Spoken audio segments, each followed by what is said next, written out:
So how do you go about finding an assistant? That's a great question. I mean, as a composer and also, as a VP of the AWFC and as someone who runs a company like Joy Music House, we get emails all the time from people who are reaching out. And I think, that's a valuable thing to do as an assistant is if you want to work with people, if there is a composer who you like, there's no harm in reaching out and being like, I really love, your show. I really love the work you're doing. And I'm an assistant, blah, blah, blah. Cold calling is something we have to do for our entire career. So you might as well get used to it starting right now. And as far as, being a composer, trying to find someone, all the schools have lists of people who are looking for assistantship out of school. And then often you can talk to their professors too and be like, is this, just get the down low on that person. And then organizations like AWFC, we have an assistant spreadsheet that you should all sign up on if you want to be an assistant. And Joy Music House has also an assistant spreadsheet of men and women people have reached out to us. For me, through getting Hope and Robin, they both approached me about being an assistant, and they were people I already knew in the community. Actually, Hope was introduced to me by Christy Carew, who's another AWFC member. And it really helps having a recommendation from another composer. I hope that all of you who are coming up have someone who you can call a mentor. And I think that's maybe even a first step is finding someone to mentor you, and then having them vouch for you is a big deal. Because one thing I will tell you is that most composers have been burnt by an assistant. They've brought someone on and it's been an absolute disaster. And we'll talk about how to not be a disaster. I think that's in one of your questions, Justine. But yeah, it's so important having someone vouch on your behalf. And so I was also going to say, there's kind of two questions here together, which is how do you actually hire them or contract?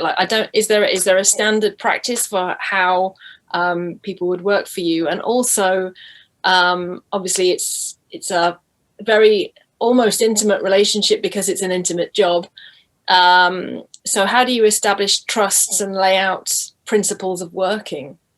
Yeah, that's a big question. And I think thinking about everything I've done and then even bringing people on, it's great to ease into the situation. Like with Robin, I brought him, I think initially it kind of started on a project by project basis, which kind of lowers the stakes. It's not now like you are my assistant and then there's this expectation they're going to be with you forever. And even with JMH, when we bring people on, like new people onto the team, we have 3 assistants on the team now, Mariana and 2 other people, and we bring them on a project just to see how they roll and see what their strengths are. So I think, anything you could do to lower the stakes. And then if you're bringing them on in a project, like a formal project, like a film or a show you have, or even just a project, like I just need you to help me for like a 1-month period. Then you lay out the hours expectations. This is Bondi, everyone joining us. And then also lay out the rate expectation. Maybe you do a project rate, maybe you do an hourly rate. It's on the composer to be as fair as possible. And it's on you as the assistant to, even though you're super excited about working for this person, please remember that you have rights, that you should be treated well. You should be compensated for your time.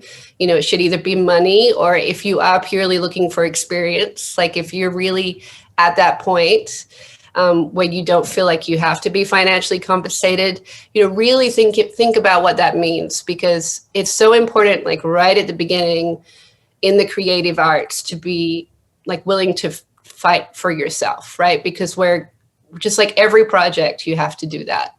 Every project you have to, work to be compensated fairly and think about how much time and effort you're putting in. This is something we really have to think about as composers. So that's something as an assistant, like a lot of assistants get walked all over or treated poorly. And that's cool. That's not cool. That's never anything you should put up with.